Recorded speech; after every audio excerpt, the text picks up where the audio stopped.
Elon Musk is a snitch? The king of Wakanda covers vampires in vibranium? Can all the streaming services just become one app? That one's a personal one for me. The one thing missing from your life is a 90s sports anime? All this and more on Cutting Edge Hero Live.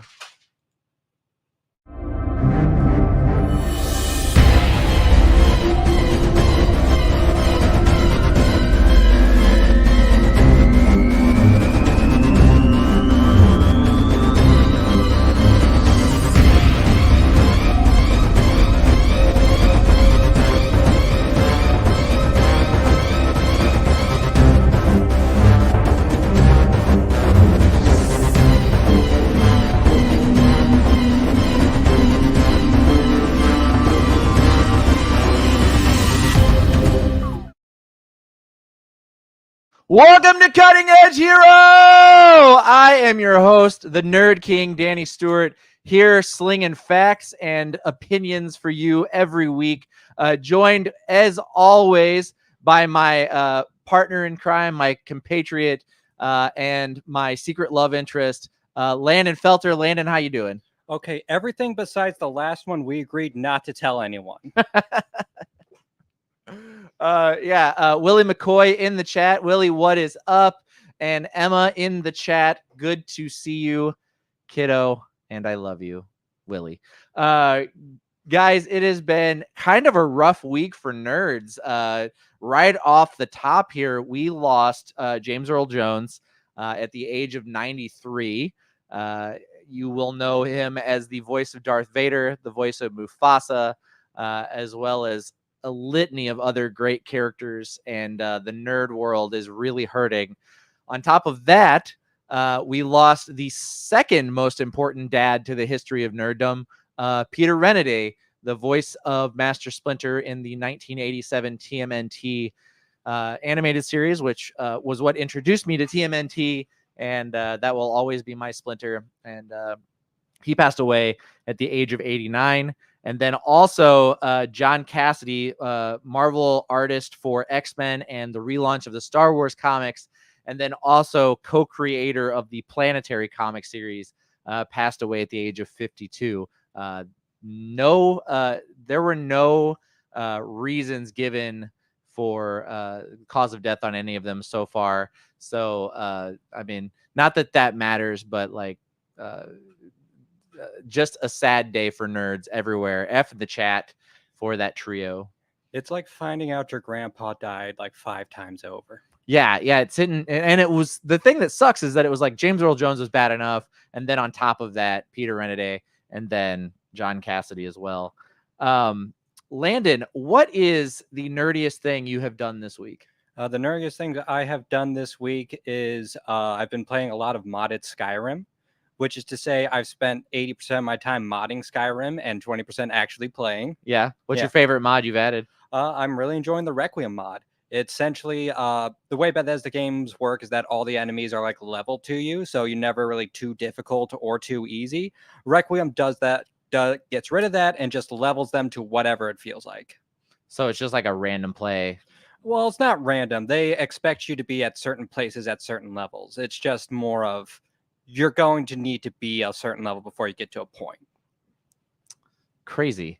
Jessica Christian also in the chat. Jess, good to see you. Glad you are here. The nerdiest thing I did this week is I spent way too much time designing the gold box t-shirt for CapeCon.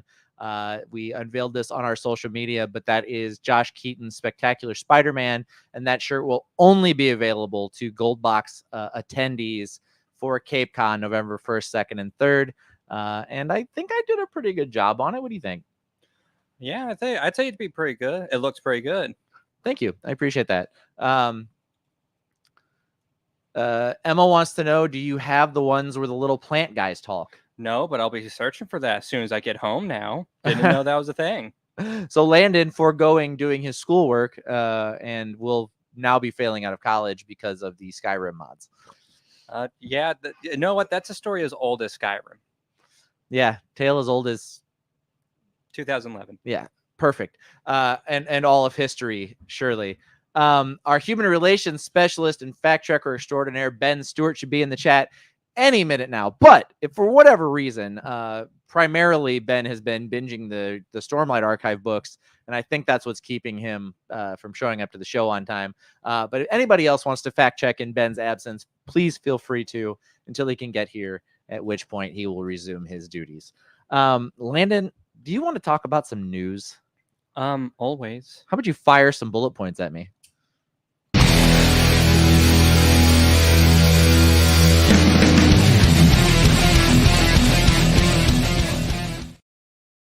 I don't think that's the one. I don't think that's it. We've got the news locked and loaded. It's the bullet points. Holy shit. All right, Landon wins. Yay. Landon wins the new and Kenpachi in the chat. What up, Kenpachi? Glad you are here. We are just getting into the bullet points, and then we will be talking about the Minecraft trailer shortly after that. But anyway, so first off, there was no TTRPG news this week, which is fine. You know, they'll get it next week. But in anime news, Dandadan, one of the most popular manga of recent memory, and the anime trailer dropped this week, but it will be premiering on Netflix October 3rd. It will also simultaneously release on Hulu and Crunchyroll. And this is what I was referring to at the top with the can't they all just have one streaming app? Yeah, that is a bit odd. Yes. So, like, was it... Normally they have, like, exclusivity deals. That's what we're talking about. But, like, was there just nothing of the like even planned for this? I think the problem we run into is that these streaming services all have different rights for different items in different countries. And so sometimes Netflix will get the rights in Europe, but not in America. And then Hulu or one of the other services will get it. But Crunchyroll is a Japanese-owned company, so they get rights because they own part of the IP. Hulu obviously belongs to Disney, and I do believe they have some sort of deal with Hulu or with Crunchyroll as well. And then Netflix is trying to be the streaming place for anime on top of that. So somehow all three of them got the rights to stream this weekly anime as it drops. I watched the trailer for it. It looks incredible. I'm very excited about this anime. It's basically about a little girl who, or not a little girl. They're like teenage kids. The girl believes in aliens. The boy believes in ghosts. I think I have that correct. And they are arguing about it. And then they get attacked by both. So the very strong like JJK vibes with this. I also saw like the art is very like some of the best MHA art. It kind of falls into that wheelhouse. The series looks nuts, and I'm really excited for it to drop.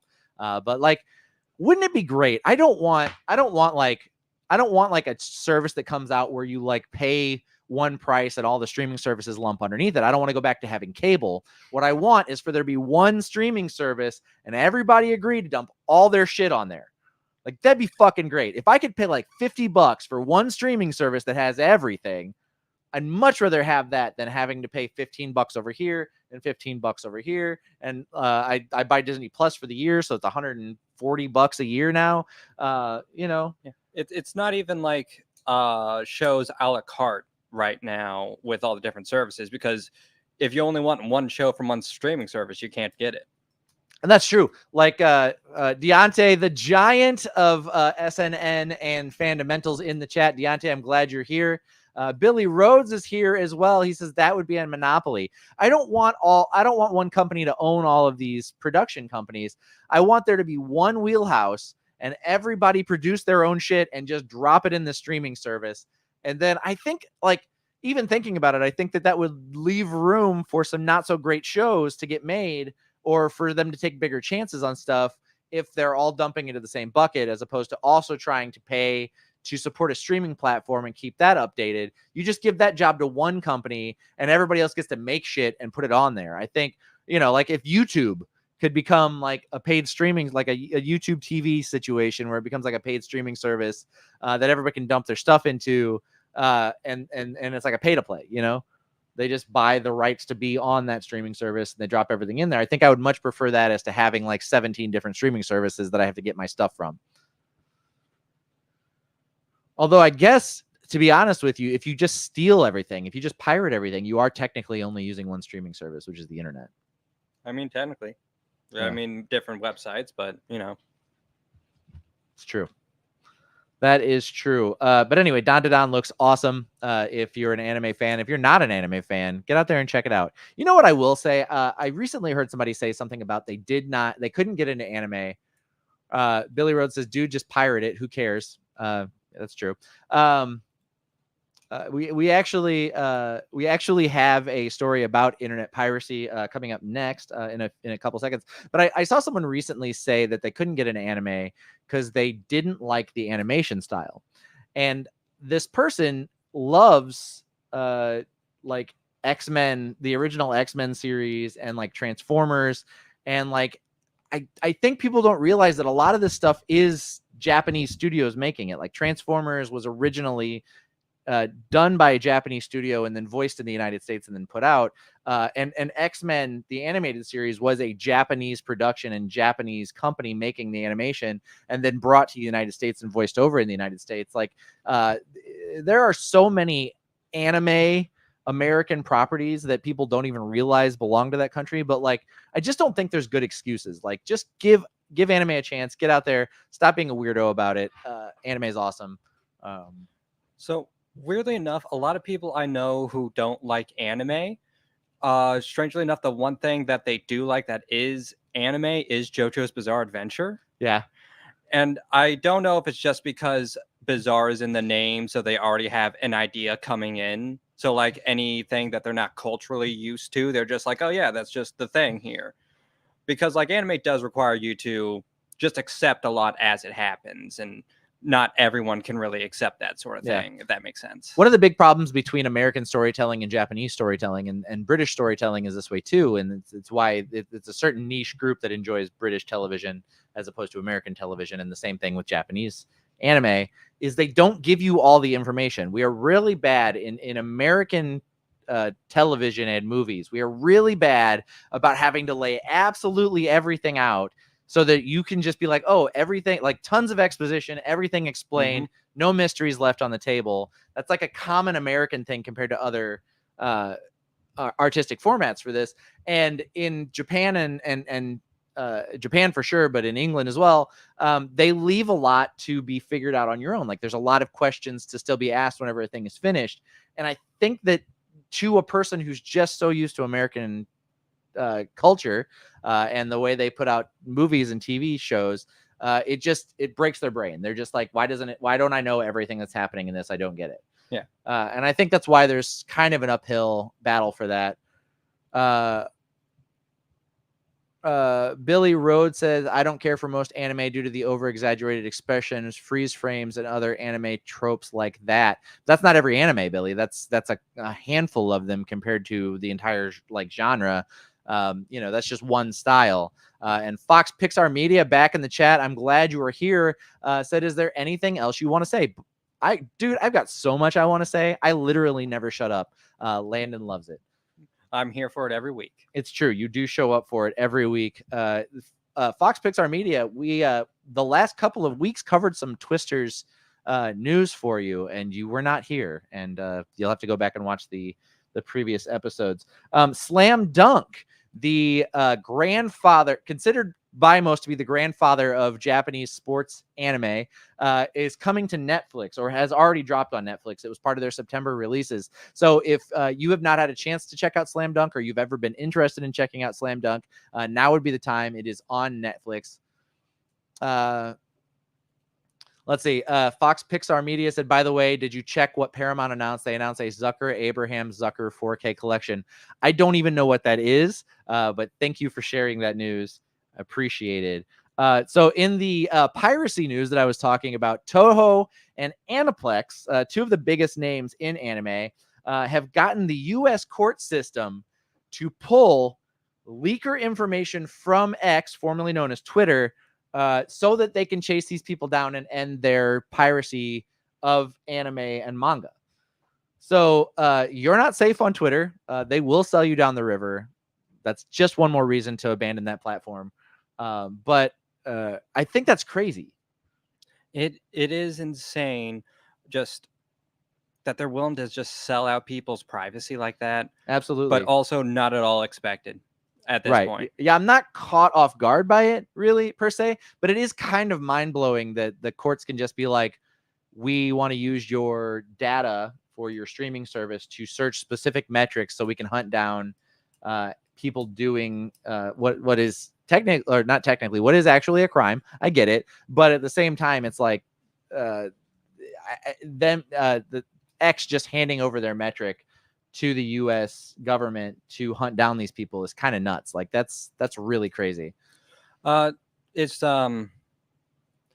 At one point I'm like, aren't there bigger crimes? But then again, this is cutting into the profits of major corporations, and of course that's way more important than other crimes out there. Yeah, well, yes, of course you don't want to defraud a major corporation. That would be a shame. But also, like, don't worry, even though they're going to get the money that they want for these things, they're also not going to pass that along to their animators, which is just so sweet of them. Moving along to comics news, we actually have an image associated with this one. But Miles Morales in the Blood Hunt storyline in Marvel Comics recently was turned into a vampire. He went on a hunt along with Blade's daughter to hunt down some vampires. Well, now in his main comic, Miles Morales Spider-Man, he is struggling with his bloodlust, and so they're bringing in an expert. So T'Challa, the Black Panther, is coming in to help Miles learn to sate his bloodlust. And in order to help him with all of this, they have given Miles a vibranium suit. And that is the suit he's wearing in that image that we just put up. Landon, if you mind putting that back up there, please. So this is the new vibranium suit that Miles will be getting in Miles Morales Spider-Man number 25. And I don't know how, but somehow the vibranium is supposed to help him with the cravings he has to suck blood. So that's coming out in December, I believe. McFarlane's Toys on the 12th, on September 12th, McFarlane Toys is premiering 2 new figures for pre-order. It is the Earth 2 Robin from Crisis on Infinite Earths, and also the Silver Age Joker. These figures coming from McFarlane Studios. You can pre-order them on the 12th. Then they will be released later in the year. And the price point for these is $24.99. So for $25, you can take home these sweet McFarlane Toys figures. You can get them on Entertainment Earth, and then on the 12th, you'll be able to order them or get them from Amazon as well. In movie news, Spider-Man 4 is going to be directed by Daniel Destin Cretton. This is the director of the Shang-Chi movie. He has taken the reins for the next chapter in the Tom Holland Spider-Man film series. People are speculating who's going to show up, whether one of the other Spider-Men are going to show up, whether we're going to see Shang-Chi in the movie, because he was obviously director of Shang-Chi, and Simu Liu is being woefully underutilized in the MCU currently. So we will see, but that movie begins production early 2025. And then already, the movie just hit theaters last week, but pre-orders are open now for the Beetlejuice Steelbook. Billy Rhodes says, it feels like McFarlane Toys used to be so expensive, but that seems like a cheap price. $25 a piece? That seems kind of high to me for an action figure, but I mean, it could be worse. I don't know. Like, I'm seeing like little like 5-inch figures being sold in stores for like $9-10 now, whereas like those would have been like $3 figures whenever I was younger. And then the full like Marvel Legends figures are super expensive. Well, now they're also being targeted by adults with actual money, and not just kids begging their parents to buy it for them. I think that for the last 20-ish years, I've been an adult with adult money chasing these figures. So I don't think that's a new development. But I will say, I think it's crazy that the price of action figures has gone up so much over the last like 10 years. I just think that's like it's become so hard to be a figure collector with the price they put on these things now. And I wish someone would just ship them to me for free. I will advertise them on the show for you. Please do that. Let's see. That was actually the last of the news I had. Landon, you got anything over in gaming? I have just one piece of news. It's not even truly gaming news, but more so a story of how out of touch some people are. Former Blizzard boss says that $700 PS5 Pro is more of a $350 upgrade because it is aimed at people who can trade their PS5s at places like GameStop. Wow, what a hot take. Yeah. It's just first of all, not everybody has like gaming stores around anymore.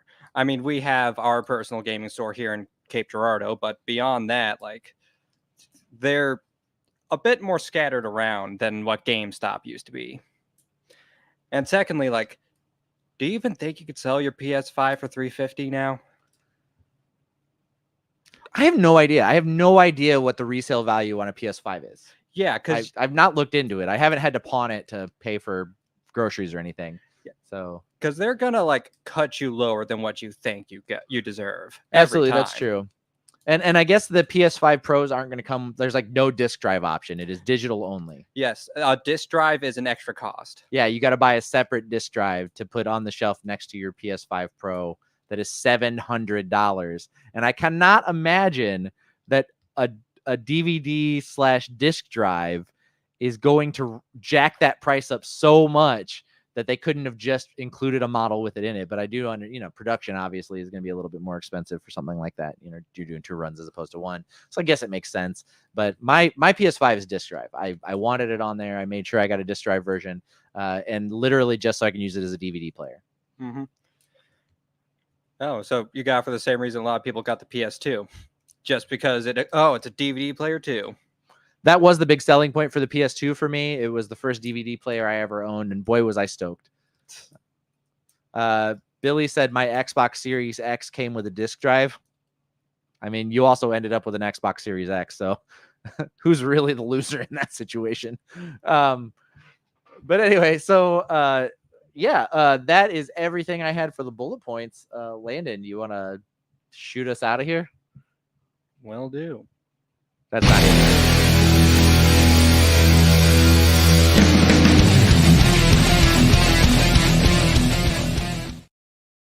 Welcome back to the show. The great thing about a slow news week is I also don't have a lot to talk about, so you're welcome. That was to date the fastest bullet points we've ever done. Amazon Prime's Rings of Power Season 2 is in full swing. Episode 4 dropped last week. It gave us something that we've waited since the beginning of the inkling that we were going to get the Peter Jackson Lord of the Rings trilogy to see on screen, and that is Tom Bombadil. Rings of Power finally dropped. The guy that we've all been waiting to see on the big screen, Tom Bombadil. Billy Rhodes says PlayStation is a loser because their IP sucks. Wow. I cannot agree with that at all. God of War is incredible. There are so many PlayStation exclusive games that just blow Xbox exclusives out of the water, unless you're a Halo stan, which I never was. But yeah, no, absolutely not. I cannot wait for Microsoft to get out of the gaming console war and just switch to making games like they've been talking about, because that I think that would serve them better. And also Xbox sucks, and I will not be taking questions. But anyway, Rings of Power Season 2, Episode 4. We finally get Tom Bombadil on screen. He's a jolly old elf. He is everything that you'd expect him to be. He's weird. He's whimsical. He's elusive, and he gives the stranger a bit of information that kind of explains that he's on a quest to not just stop Sauron, but to stop the Dark Wizard and Sauron. They still have not revealed who the stranger is, it strongly seems as though they're pushing towards him being Gandalf, which doesn't necessarily make sense to the main Lord of the Rings story, but he could also be one of the two Istar Blue wizards from the Lord of the Rings book series from the expanded universe, because that's literally only two wizards that have not been seen on screen. We got Gandalf, we got Saruman, and we got God, what is his name? He's in The Hobbit. He rides a sleigh with rabbits pulling it. Radagast, and Radagast as well. So these are the only two wizards left to show in the Lord of the Rings series. So we're either going to get the two blue wizards, being A, the Dark Wizard, and B, the Stranger, or this is going to be some weird thing where it's Sauron and Gandalf, and they're going under different names in an earlier version of the story. We'll see as it goes. Either way, I'm excited to see how it goes down. They're finally bringing together kind of the main cast. So Isildur is kind of working his in the same general direction as where Galadriel's going. So we're going to end up seeing, I think, those characters all kind of come together. They also introduced Narsil this week. If you're not familiar with Lord of the Rings, Narsil is the name of Isildur's sword. It is the sword of the king.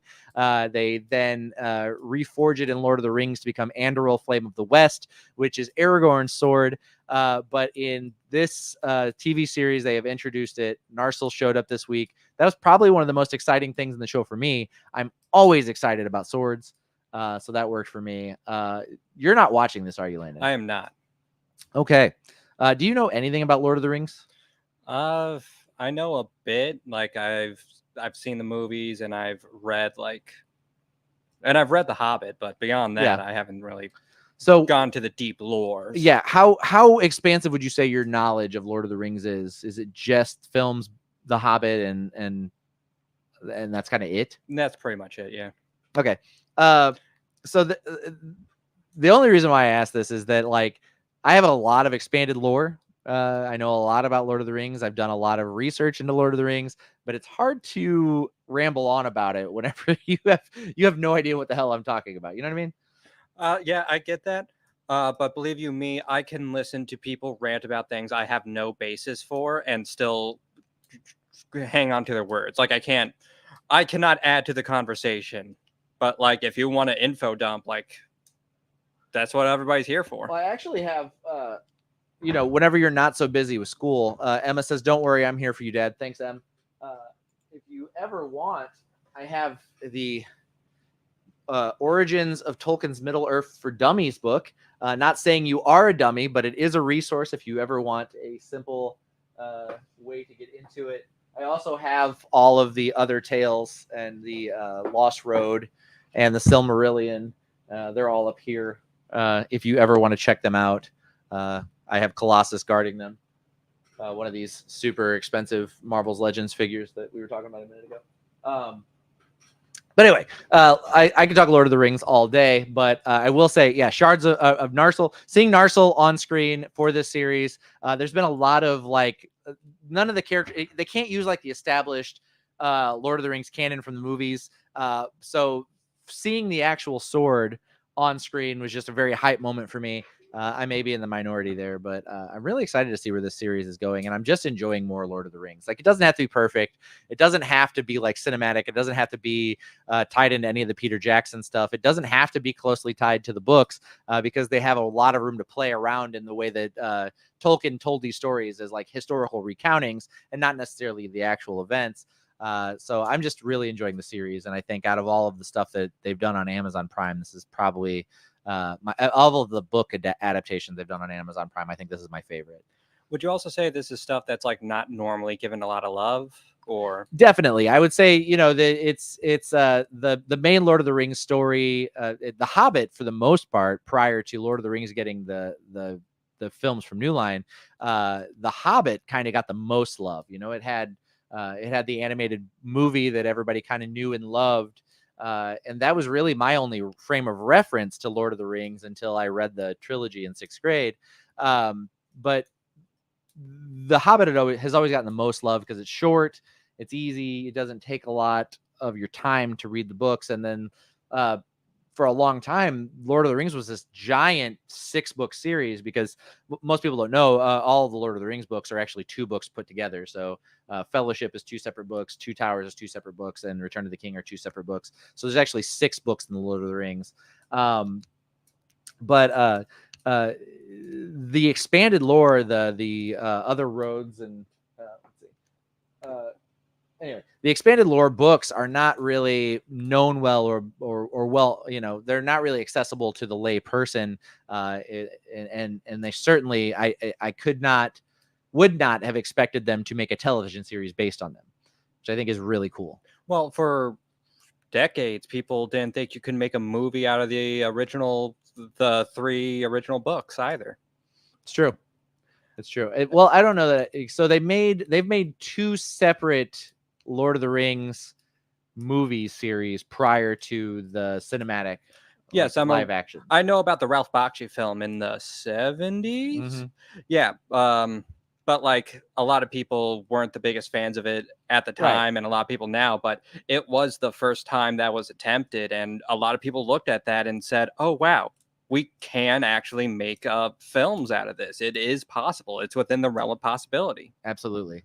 But yes, so I think I get most excited about first time adaptations of things when they come out, especially if they're kind of good, because that just means that if it's successful, we'll get another one in a few years. Somebody will try to do it again on their own. And so there is a world where we get a long expanded lore Lord of the Rings series that takes place from the beginning of the Silmarillion to the end of Lord of the Rings and encompasses everything. I mean, it's a huge undertaking, but eventually someone may tackle that. Yeah, which I get excited about stuff like that. I think that's a great idea. That's why a lot of the and this speaks to the MCU, but a lot of the more recent MCU characters that they've tried out on screen that they've actually given full length movies to, like Shang-Chi, like She-Hulk getting her own television series. These first attempts at these characters mean that at some point somebody's going to try to do them again because they've already put them on screen. And so it's exciting that we will have versions of these characters that people thought they could never put on screen now. And that's a thing that will come back around every so many years. We'll see a new She-Hulk 10, 15 years from now. We're going to see another Blade, 15 years after the next one comes out 15 years from now. So 30 years, we'll get another Blade. But I just think it's really cool that these characters that nobody was willing to take a chance on 10 years ago are just getting their time to shine because these IPs are so hot and everybody's looking for the next big, like Harry Potter, Lord of the Rings, MCU, the Superman and Batman movies. Like they're just trying to find something that works. And so we will see all these characters again from somebody else's perspective and in a different way. And it's a very exciting future for nerds that we now live in a world where these established things are going to come around and again and again and again. So anyway. Yeah, but you do sort of hit like a negative part of that as well. And this is something that I've heard horror stories about. And it's that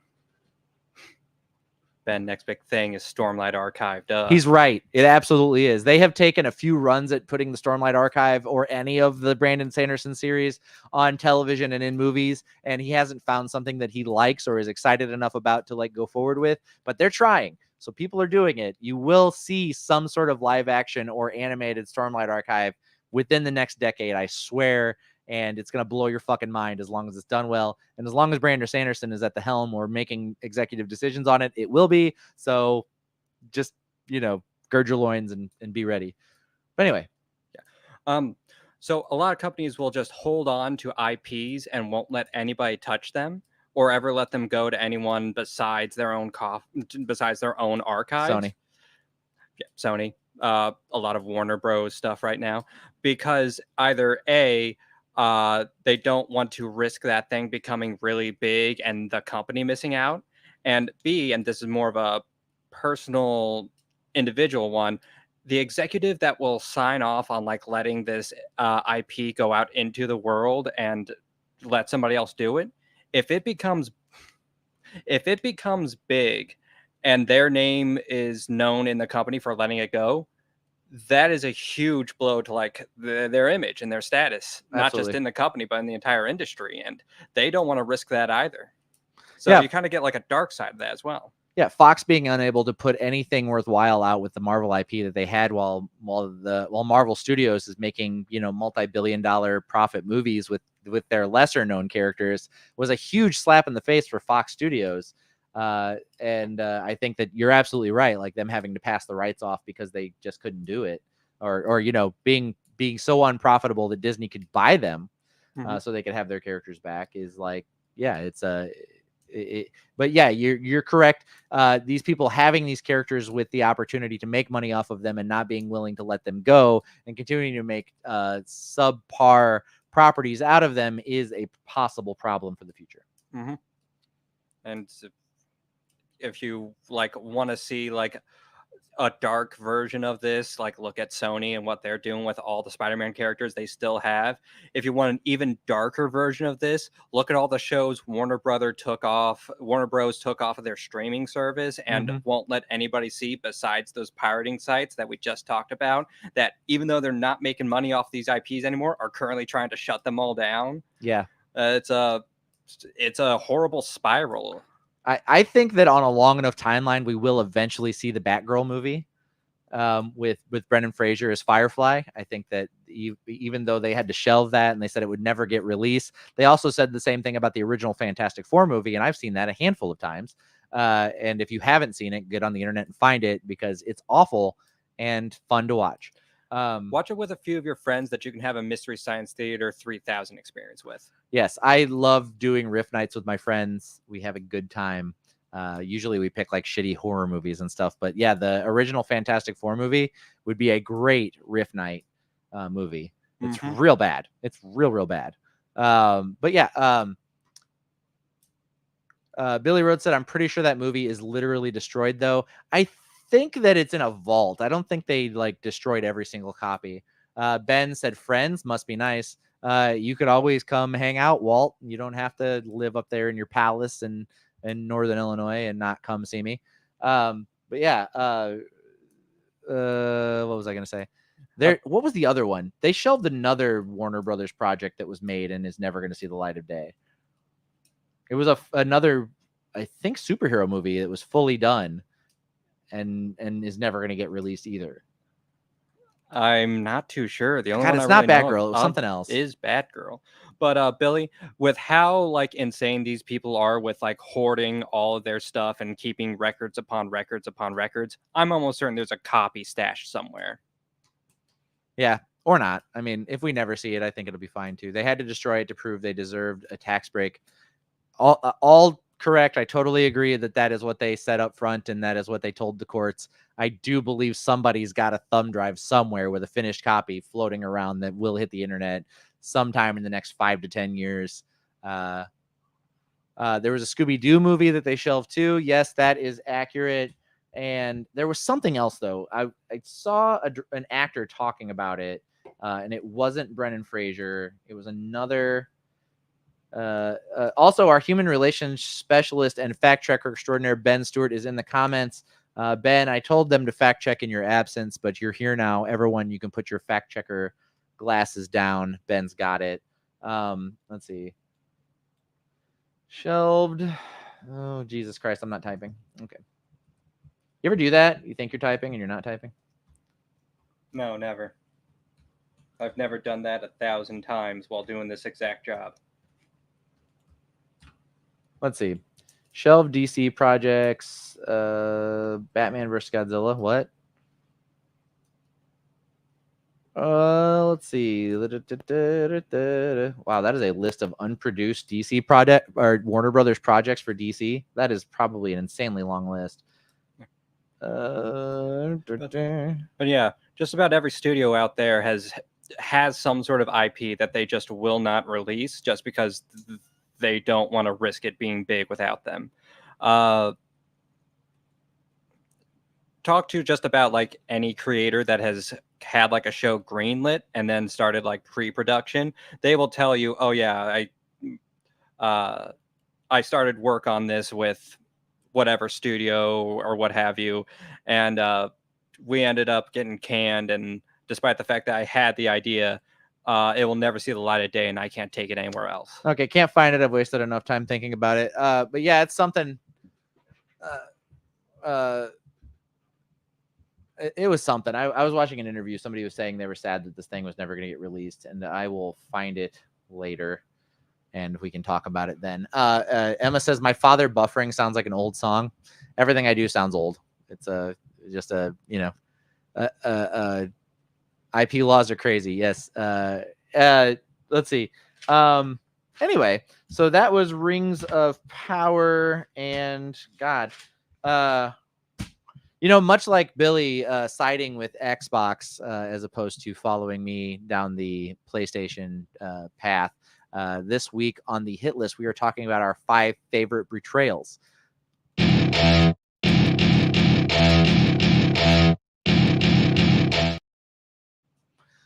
So guys, I am just as bad as anyone about doing things last minute. So if you have not put together your list of 5 favorite betrayals in a story, movie, comic book, video game, fan fiction, get them together now. We will be discussing them as you put them in the chat. We appreciate you. Landon, would you be so kind as to give us your number 5? Okay. My number 5 is a bit more of a symbolic one. And it's more of a thing involving the actor rather than the actual betrayal. It's Kylo Ren betraying Han Solo and killing him. Not so because of like the actual narrative structure of this. I thought it was all right writing, but more so because Harrison Ford finally got Han Solo to die in a Star Wars film, something he has been wanting since the very first Star Wars film, and I just couldn't be happier for him. So you betraying everyone else? Is that the betrayal? Me being happy for Harrison Ford is a betrayal to everyone else? Yeah, you being happy Han Solo died? I'm happy for Harrison Ford having Han Solo killed, yes. Yeah, he famously, after the original Star Wars movie, New Hope, for those of you who believe that is a thing, but Star Wars Episode 4, Harrison Ford was insistent that whenever they bring him back for the second film, they kill him off. And obviously they were too excited about selling toys and merch and other t-shirts and such. So they kept Han alive. He also requested to be killed off in the third Star Wars film. And then whenever they brought him back for the seventh Star Wars film, he finally got his wish. And Kylo Ren shoved a big red lightsaber through his chest. And to be honest, he was asking for it. Yeah. The Han Solo has honestly probably never been stupider in any movie than to go right up and be like to his son, who, granted, it is his son. He'd have a soft spot for him. Yeah, I would not expect one of my kids to shove a sword through my chest in any situation, even no matter how estranged we might be. Nor what about if you know for a fact that they've turned evil and gone to the dark side? Which, right, to be fair, you would be proud. You'd be proud if they were Sith. Yeah, to start with, I'm already on the dark side. Yeah. My kids going to the dark side would be less of a shock for me, but one of them shoving a sword through me, yeah, that would be a real surprise. And my most likely culprit, Emma, in the chat saying, "Really?" Like, yes, Emma, even you, I would be shocked. And yeah, I would also be judging your form as you did it, so you really got to be on point for that, I think. Is Landon, that a pun? what? Or what? On point? Anyway, what do we have in chat? Billy Rhodes, number 5 is Judas Iscariot. Had a bit of a thing with Jesus of Nazareth. Fun fact, Judas's last name Iscariot means dagger. Judas Dagger. I didn't know that. Iscariot means dagger. It's kind of a metal name, to be sure. Yeah, fuck yeah. Fuck yeah. Fox Pixar Media's number 5 is The Ant Leaves the Aardvark from The Ant in the Aardvark. Seeing the red ant screaming, "Leave!" at the blue aardvark and the music following it makes it one of the most iconic betrayal moments. I really got to get around to watching The Ant and the Aardvark so that I can be up to date on all of this. I thought that was a children's program and movie. I did not realize it got that serious. So that is, Yeah, I really need to get caught up on that. And Fox Pixar, thank you for sharing your number 5. Anybody else wants to get their lists in the chat, we appreciate it. And I'm going to go ahead and give my number 5. Landon, did you watch Game of Thrones? I didn't, no. I can tell you, whenever I was reading the book and this happened, it really caught me off guard. But whenever the Night Watch stabs Jon Snow out of nowhere, for the Watch, they decide that he's a betrayer of the Night's Watch and that he's making too many accommodations for the wildings beyond the wall, and they decide to kill him. Unfortunately, the one thing they didn't know is that Jon is a warg and also cannot be killed. And so, of course, they leave his body out on a slab. Oh, yeah, spoiler warning. They leave his body out on a slab to, like, bleed out and stiffen. And instead, he comes back to life. And surprise, surprise, motherfuckers, he's back. And then he, takes revenge on all the people that had him killed. But, yeah, that was a pretty big betrayal. I remember reading the book, and I was just like, did somebody wait? What? He just got stabbed? Like, they're mid conversation. Like, nothing leads up to it. There's no like people were making steely looks at Jon and he didn't know where they came from. Like, nothing like that. It's just like, hey man, what are you gonna eat on for dinner tonight? And they're like, oh, I was thinking about having some spaghetti and maybe like some garlic bread. And then like, and then it's like Jon feels a knife go in his back. It's like, what the fuck? So they really just like got him with a sneak attack then. Yeah, it does. It literally comes out of nowhere. Did not expect it. Great twist in the story. Much better than the ending of this television series for sure. Landon, what do you got for number 4? My number 4, Billy. Great minds think alike, because my number 4 is also Judas. The man who got the whole ball rolling in the first place. According to everything leading up in the Bible, Jesus was supposed to die and be the martyr and die for everyone's sins. And Judas is just the person that made that happen. And you know what? Everything, all of Christianity happened because of him. Kind of feels like he didn't have a choice, Yeah, almost like he was a cog in the machine that has been set up since the very beginning. But don't worry about it too much. Could you imagine if there's like in the Bible, it's like Judas felt himself needing 10 silver pieces, but he didn't know why. And then it's like, and then he was like, maybe I should betray Jesus. Like, where'd that come from?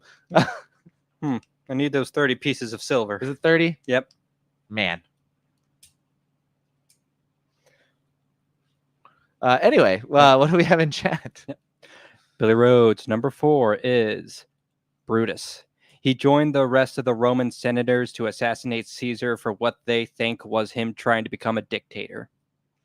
Yeah, Caesar did seize, well, he was given authority and military power over Rome and then refused to relinquish it and decided to become the ruler of Rome whenever they did have a republic. And then they decided the best way to get rid of him was to stab him to death. Brutus's family actually has a history of killing kings or people who try to become kings in Rome. Does that predate Caesar or is it post Caesar? Oh, that predates Caesar. That's one of the reasons why Brutus was one of the main figures of that, is because he has a family history of that. Oh, that too, Brute. That too. What else we got? Yeah. Fox Pixar Media's number 4 is Joe versus Bill on the Hill in Twister. Don't know anything about it. It's just basically the Notebook Tornado Edition. The Dorothy crashes, then this moment happens. Yeah. So I think that's the original movie, right? Is what he's referencing? I haven't seen any of the Twister movies. I've seen the original. I haven't seen the new one. But the noticeable lack of an S in the Twister title leads me to believe it's Twister and not Twisters. But I could be wrong. Because it's been a minute, like, since I've seen that movie. It's been I watched it when it came out. I have not seen it since. Yeah. I don't know. Anyway, what else we got? Ben Stewart's number 5 is Cypher in the Matrix. Probably the first betrayal I ever saw. Yeah, Cypher sucks. That dude sucks. He straight up abandons his entire team just to get put back into a machine where he can live in a delusion and be whatever he wants to or whatever he decides to be. But like then all of his power and ability goes away. He's just gonna live an ultra rich life, and I couldn't imagine anybody would find any satisfaction in that. It's like the worst deal ever. But yeah, Cypher sucks. Fuck that guy. It's not that it was necessarily. It wasn't a big plot twist because they literally show him having dinner with the agents and making the deal. But it was like he picked the worst possible time to do that shit, and it did not end well for him. He got fried. Old Joey Pantaleones got taken care of. But anyway, that is everything in the chat. Yes, it is. Until Ben drops his number 4. But my number 4 actually also a Star Wars related betrayal. And it is when Lando betrays Han in Empire Strikes Back. So Han takes his friends to where he thinks he may be safe. He and Lando have a history. And even though they're both criminals, he's always been able to rely on him. And Lando betrays him to the Empire. They freeze Han and Carbonite, and C-3PO gets cut up into a bunch of little pieces. It's all bad. And then Luke loses a hand. Like, everything goes south from that moment. Yeah. I mean, he gets the hand replaced pretty quickly. I know, and it's like, the robot hand's pretty cool. Yeah. I'd love a robot hand. I'd love a robot hand. But betrayal still hurts. Yeah, betrayal. Yeah, that's true. Yeah, this hand is cool. The thing that really hurts is your betrayal of me. That's the real hurt. Ben's number 4 is in the chat. Yep. Ben Stewart's number 4 is Shepard in Modern Warfare 2. I don't know that reference. I don't know the. Are you familiar? Do you know what he's talking about? I didn't play Modern Warfare 2, but I believe from just secondhand knowledge, I think this is the general that's like in charge of you for most of the thing. And then he basically stabs you, shoots your friend, and then pours gasoline on you. Oof. That's rough, buddy. That is rough. Landon, what do you got for number 3? Ben, if I'm wrong, feel free to correct me. But my number 3 is Rourke from Atlantis. So, not the most, not the greatest betrayal, I don't think. Like, they lead up to it pretty well. They give, like, little hints here and there, but it's a Disney movie, and he's kind of shady the entire time. But like I said, they have, like, a whole bunch of hints leading up to that. That's just, like, visual and a few few hints in the dialogue. And, like, once you know for sure that he's going to betray, you start noticing these little things here and there. Like earlier in the movie when Milo's being shown all the dossiers of everyone, Rourke's specifically only has half his face shown, showing that he's going to be two-faced within the movie. And like, there's just little hints about that. And it's like, oh, somebody like really enjoyed doing the writing for hinting at betrayal in the future. That's some Da Vinci Code type shit right there. It's pretty neat for a Disney movie. It's true. Disney is good at adding like things that you have to watch a couple of times to pick up on, for sure. Ben says that's right. Nailed it. First try. Landy, what do we got over in chat? Fox Pixar Media's number 3 is You Are a Toy in Disney's Toy Story 1995 and Legendary's Toy Story 2015.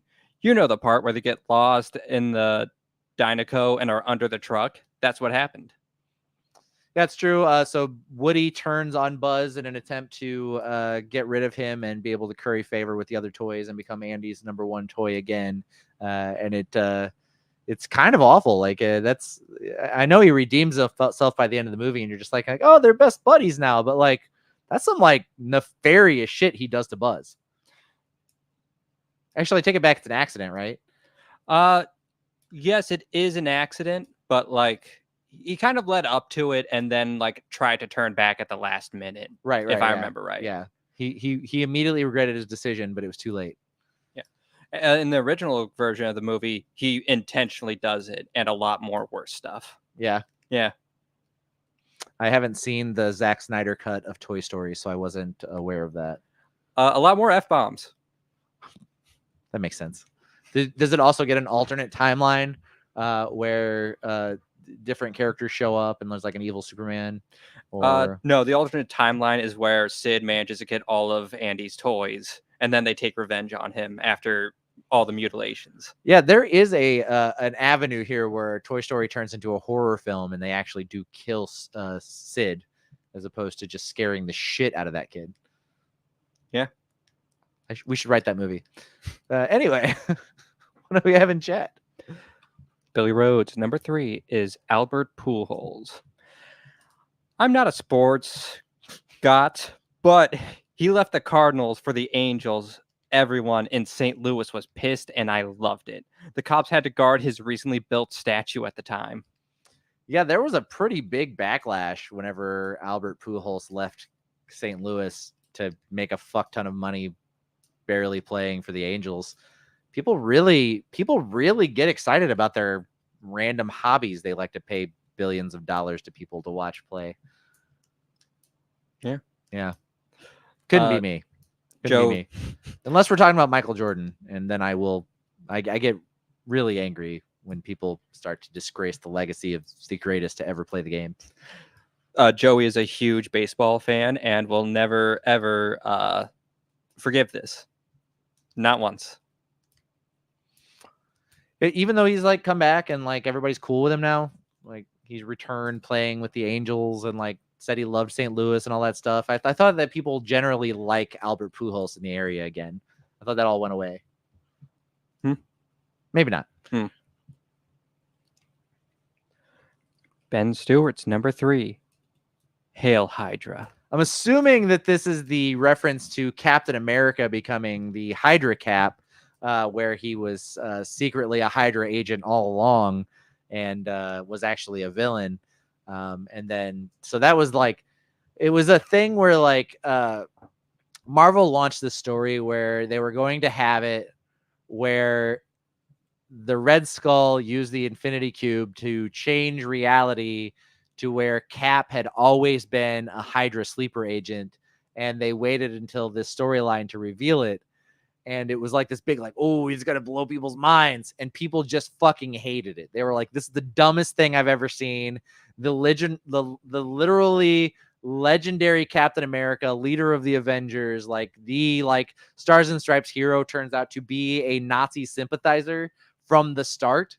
And they hated it so much that Marvel backed down from it and then made it to where the Hydra Cap was actually the guy that was Captain America during the period where Cap was in the ice. Because after Cap went into the ice in the original Captain America comics, Marvel continued to tell stories where Captain America Steve Rogers was still Captain America in the more modern period.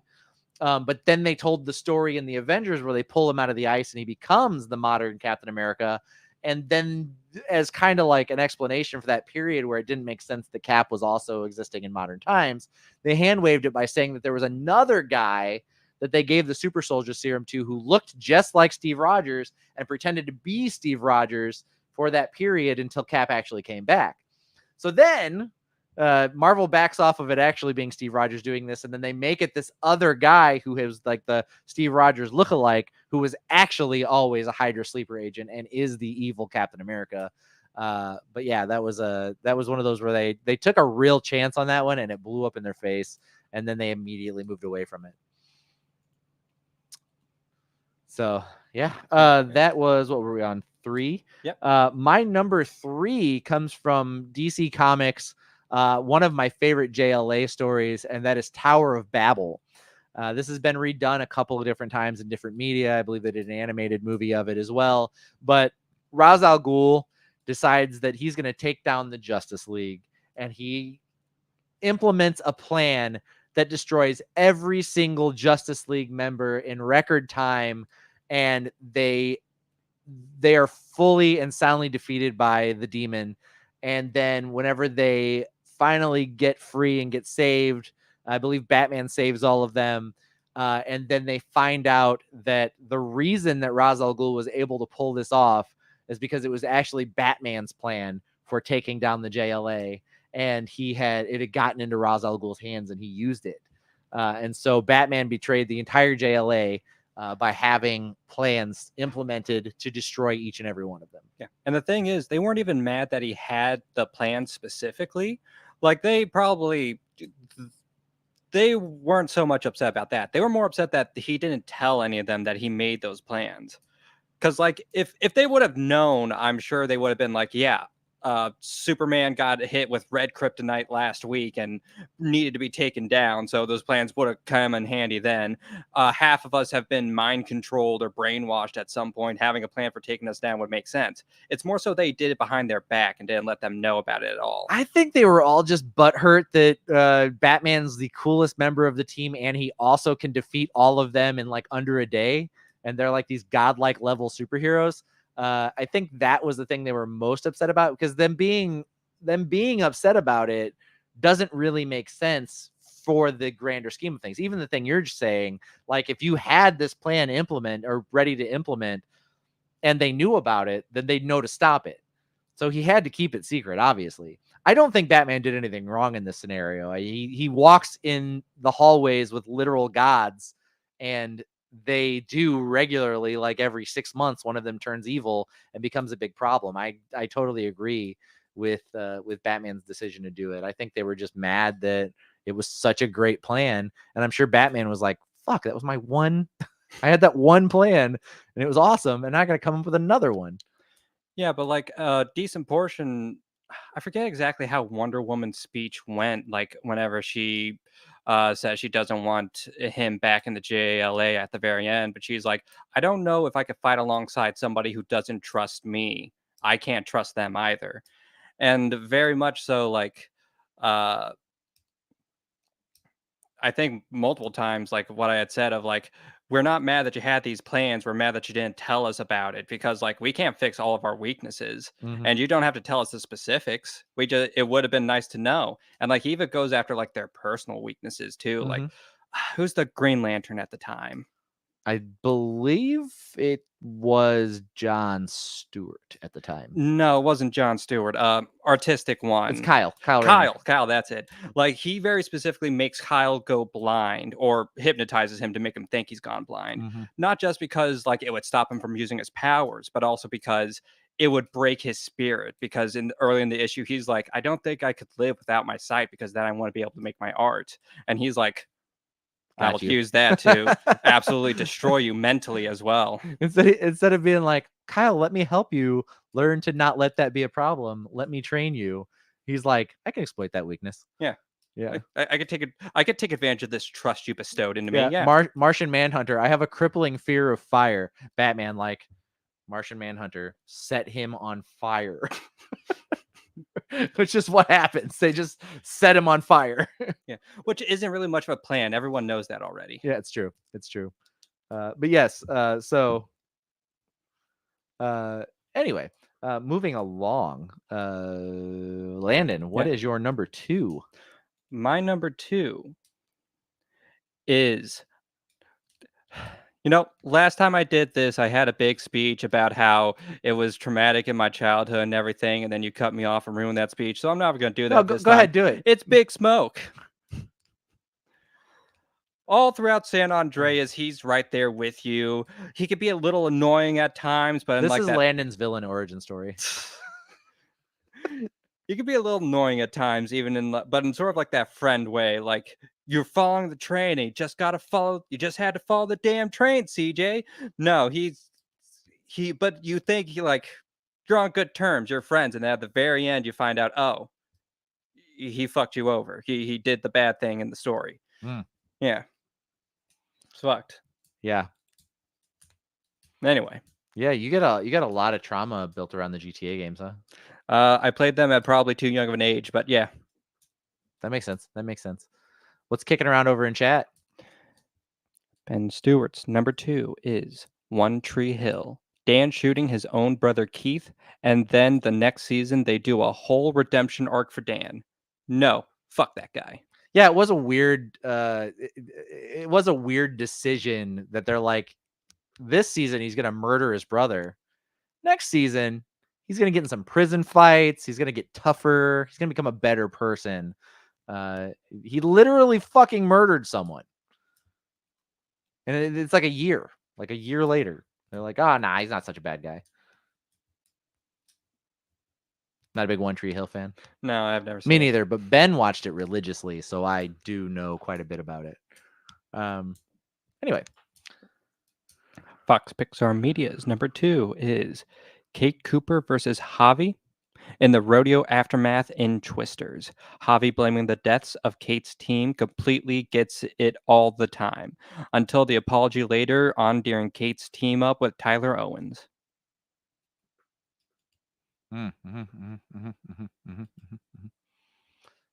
Emma said, Keith is really my favorite. I literally hate Dan in the scene where he comes back for the wedding and claims to be a better guy.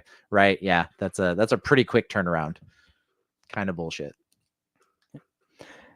And Billy Rhodes, number 2, is Edward Snowden. He released information on the U.S. government was spying on its own citizens. He was a little careless about how he released it because the New York Times didn't black out information correctly, and Ed was kind of the direct cause for 2 people's murders. His heart was in the right place, though.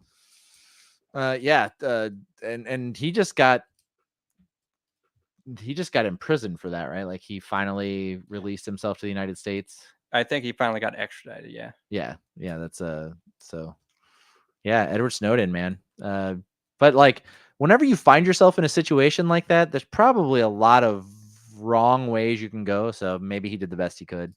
I mean, people had the right to know, I think. Yeah, whenever you're literally being hounded and chased and trying to be killed off by the U.S. government, that's a pretty big enemy, and they're kind of everywhere. Mm-hmm. Yeah, it's right up there with the Boeing whistleblowers and how every one of them seems to randomly decide to take their own life in their truck for no reason. Yeah, kind of interesting that. Yeah, it's crazy. Really crazy. Is that all of our number twos? Yeah, that's all the number Kenpachi twos. said Edward Snowden is a national hero. He absolutely is. Lots of support for Edward Snowden on this side of the camera, for sure. My number 2 comes from the new X-Men series by Chris Claremont, and that is that Zorn is Magneto. So about a month prior to Zorn appearing in the comics, Magneto had died. He was killed by a Sentinel, and everybody was like, "Oh no, Magneto's dead again."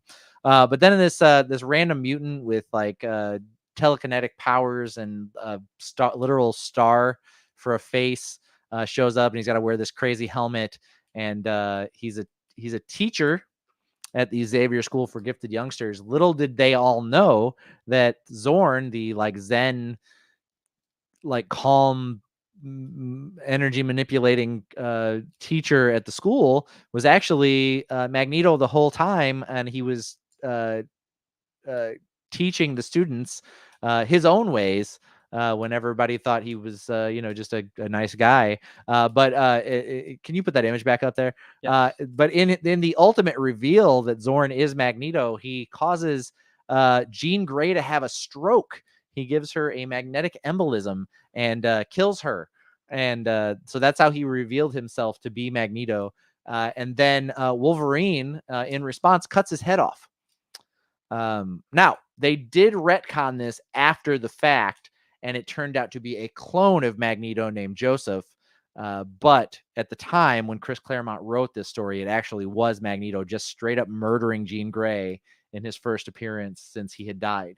But yeah, it did come out of left field. Like there was no, other than the fact that he could manipulate metal with his powers, it kind of came out of left field. I don't think a lot of people saw this one coming. So it was brutal. It was brutal. The Claremont that Claremont run on New X-Men was kind of known for having some brutal stuff anyway. But that was a great reveal, I think. Landon, oh shit, it's time. Me wet the whistle. Landon, are you ready to give me your number 1?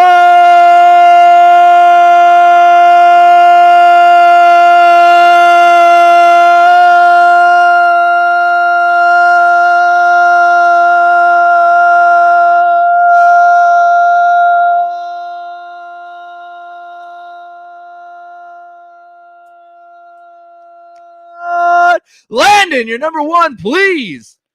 That time we did everything except make eye contact. I looked everywhere but at Landon. All right. So my number one is Atlas from BioShock. Have you ever played the BioShock games, Danny? I started one of them. I can't remember. I think it was the first one. I have them all, and I started the first one, and I didn't get very far into it. Yeah, you're not a big fan of first-person shooters, so I'm really not. Know. All right, so the BioShock games, really fun. You think it's a game about just science fiction and steampunk sort of Art Deco art style, and then it turns out to be a critique on capitalism. So, what's wrong with capitalism? Nothing, Danny. As people running businesses, nothing. So, throughout the first game, you are guided through a voice over the radio who calls himself Atlas. He's basically the person who says, hey, if you're going to survive down here, you need to do X and Y. And he more or less guides you to like the right places.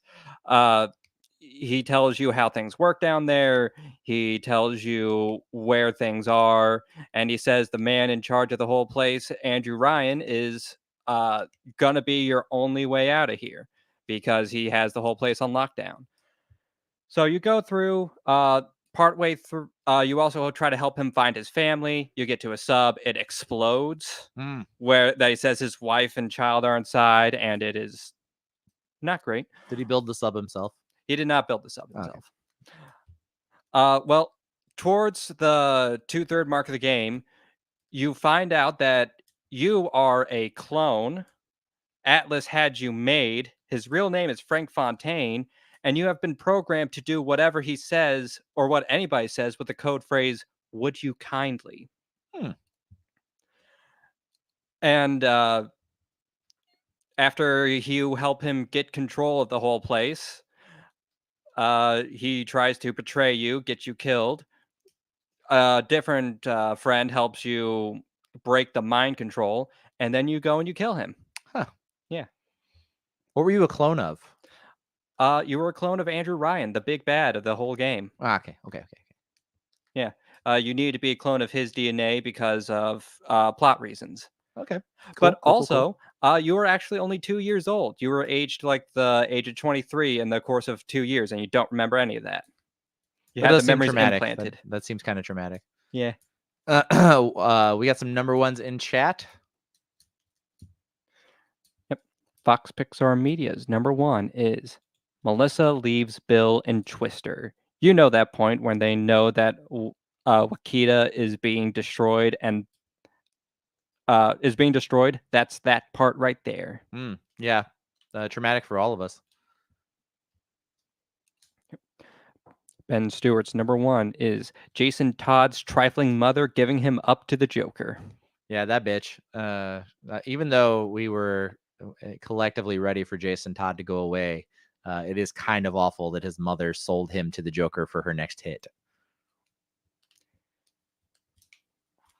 Billy said aging to 23 in 2 years would probably hurt a lot. Talk about growing pains. Am I right? You got those memories erased. You don't know any of that. Trauma is gone once it's repressed. We all know this. And Billy Rhodes, number one. That episode of American Dad when Roger joins Stan's ham club and they become way more popular than Stan due to his jealousy. Stan poisoned the 2-year reserve ham and everyone became deathly ill. Damn. That's an irresponsible decision based on a small bit of jealousy. That is perfectly in line. I'm pretty sure he did it without even thinking twice. That sounds like Stan. Classic Stan. What a Stan move. Yeah, he's in the CIA. He does that stuff all the time. It's true. He probably just had some like hidden in a hollow tooth. I haven't seen this episode, but I just imagining him open up a canister that's just a bunch of poisons laid out on a lazy Susan, and he just goes, "This one, nah. This one, nah." And just moving on. Billy said masking and dissociation are my favorite coping mechanisms. Okay. And Fox Pixar Media said honorable mentions are 1, the deleted scene in Airplane 2 where Simon leaves the shuttle. 2, Molly leaves the meadow in Chicken Run 2. 3, Stryker puts Otto in his place in Airplane. And 4, Ginger versus Rocky before the iconic dance scene in Chicken Run. All great runner-ups. Our list for next week, Landon and I discussed this before the show, which is probably the time when we should discuss it. Danny, Huh? you're number 1. Oh shit! Yeah, I get one. My number one favorite betrayal of all time is from the 0 Hour event with DC Comics, and that was whenever they. So when 0 Hour dropped, it unveiled the big villain who was Extant, and he was messing with the timelines, and he was making all of the like Earth 2 superheroes really old, and like all the Golden Age heroes aged up to their like appropriate ages, and they became kind of like old and gross. And he was going to rewrite the entire universe and have a new Big Bang, and then it turns out that he's not actually the one behind all of this. It's actually Hal Jordan, the second Green Lantern in his new Parallax form. And he wants to make up for all the mistakes he made in letting Cyborg Superman destroy Coast City. And so, in the most appropriate way to handle this trauma, he decides that he's going to destroy the universe and remake it in his own image. And that was pretty surprising, I would say. Of course, we know that he then goes on to he dies and then becomes the Spectre and then comes back, and now he's just regular Hal Jordan in the comics again, because that's how comics work. But at the time, it was kind of nuts that they just kept using Hal for these big bad moments and making him more and more progressively evil and awful.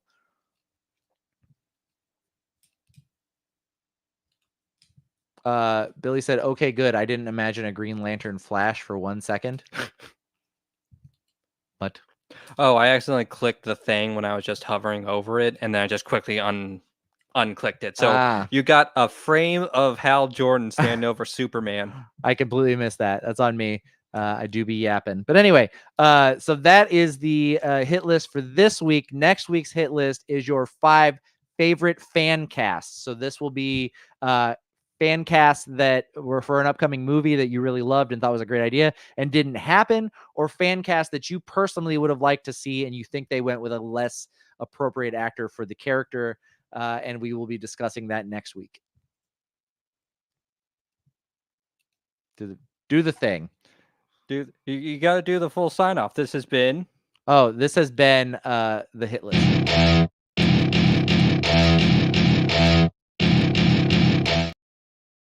So that is it for this week.